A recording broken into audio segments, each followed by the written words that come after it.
Hey Wargamers, every time a codex has been released in 8th edition, I see a similar discussion take place. And that is, do I have to match my models to the subfaction rules that I'm using? In other words, do I have to paint them to match their subfaction?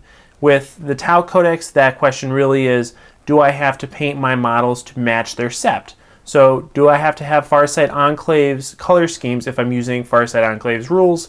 Do I have to use the Tau Sept color scheme if I'm using Tau Sept rules? And so on down the list.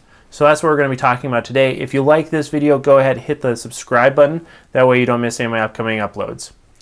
All right, so do you have to match your painting to your subfaction rules? Do you have to paint your Farsight Enclaves red and gray, or can you paint them whatever you want?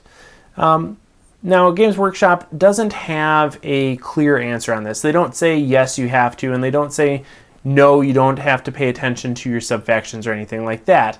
But that hasn't stopped the community from debating this relatively vigorously since the first codices have dropped. And you get people on both ends of the spectrum. Some people, typically people that value the hobby maybe a little bit more or aren't necessarily as competitive, are saying, yes, you absolutely need to have your models match the subfaction. Other people who, kind of are on the opposite end of that, maybe they're more competitive or don't care as much about the fluff or the hobby aspect of it, are saying, no, of course you don't need to. And then the majority of people are probably somewhere in between. Now, of course, you might say the easy answer to this is just paint your models a unique, innovative color scheme.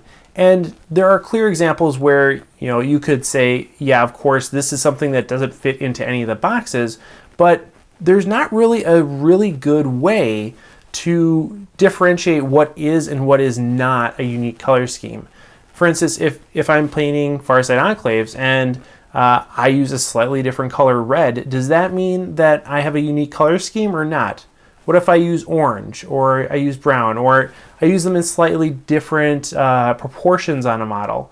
What makes a color scheme unique? That's a question that is really hard to answer, actually. I mean, like I said, there are clear examples that you can point at that and say, yes, that's definitely unique, but that line does get fuzzy. And if you were to say that you have to have unique color schemes in order to use whatever rules you want, I think you're going to have a hard time using or applying that rule fairly and consistently because of that. So overall, I kind of land again in the middle where I say, I don't care if you paint your models to match the sept or not, but what I do care about is that if you're using multiple subfactions within a single army list, that you are clear about which of those models belong to which detachment, and therefore which models belong to which sept or which subfaction. So if you have an entire army that's painted identically, but you're using 3 different septs and 3 different detachments, that's not going to fly, because I have to be able to tell easily which models belong to which detachment and which models belong to which sept. It's not fair, it's not appropriate, it's not very sportsmanlike if you're making your opponent constantly double check with you, okay, is this guy Viorla or is this guy Farsight Enclaves? Because it just, that slows the game down and it's just not cool. So really what you need to do is find some way to differentiate between your models. Now, I can see how if you are making your army list or painting your models from scratch, it's going to be kind of clunky to have a completely different color scheme for each of your models. And it's also not necessarily going to look very good on the tabletop. If you have 3 different color schemes across 3 different detachments, I mean, yes, that represents what you're actually doing, but it's not necessarily the most visually appealing. And so having a consistent color scheme actually can be valuable. That's personally what I like. I like having all my suits look like they're from a cohesive army. And so you still need to figure out a way to balance that with differentiating your units. And I think a really good way to do that is just to paint the base, the rim of the base, a different color, or maybe even just mark it differently, like use stripes on one and don't use stripes on another, that sort of thing. Just simple ways to differentiate models at a glance. That's all you need. And you can do that in a way that doesn't detract from the overall appearance of the model, but still is clear. So that's really what I think is the most important part of this discussion is, I don't care what you do, whether you paint it to match or not, but be clear and be consistent, because that's really what we need as a gaming community. We need whatever the result is to be consistent.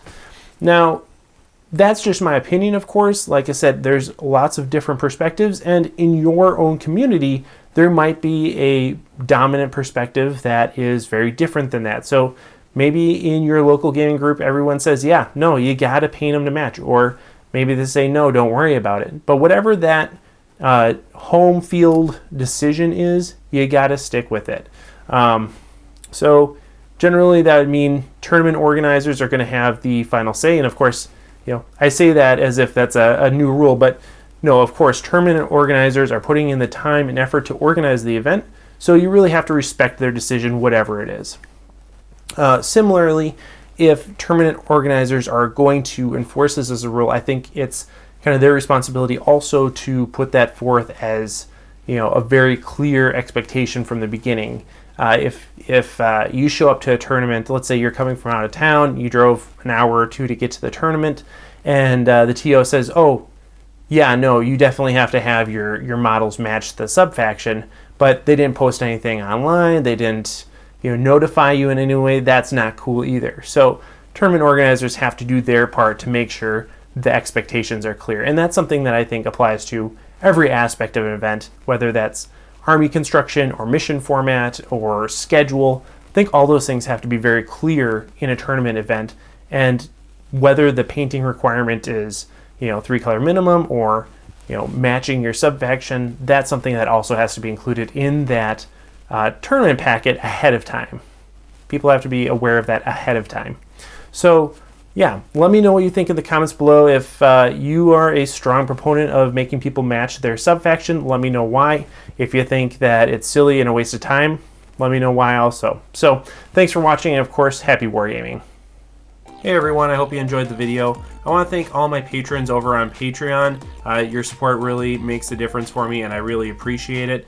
Special thanks goes out to NoExcusesPanda, Paul Leuders, TauOswell, Andy Young, Peter Benjamin Parker, Deverson, and Giovanni DiMaggio. You guys rock, thank you. If you liked this video particularly well, head on over to Patreon and consider joining our community over there. Thanks as always, and happy wargaming.